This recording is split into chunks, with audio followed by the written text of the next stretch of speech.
How many people say to you, with all due respect, Pastor, you are welcome to advise in my spiritual life, but please stay out of my personal life? Well, many people, when we first started our debt-free ministry, said exactly that, skipping the all due respect part. And the good news for me is that there's no pressure on me to succumb to their pressure, because I preach what's in the Bible. The Bible says that the borrower is slave to the lender.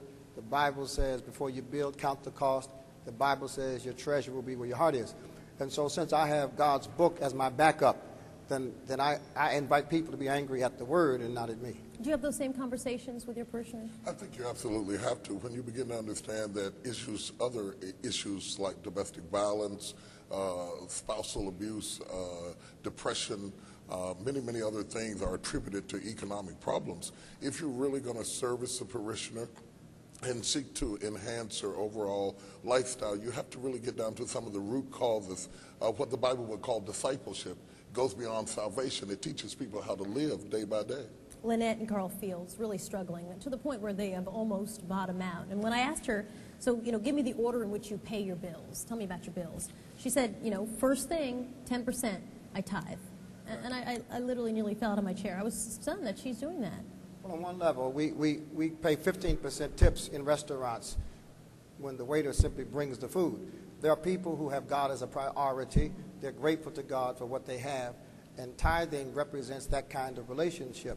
There are people whose circumstances prevent them from giving anything, but the investment in the institution gives us the capacity to serve them in times of need. But shouldn't someone say, actually, you should not tithe?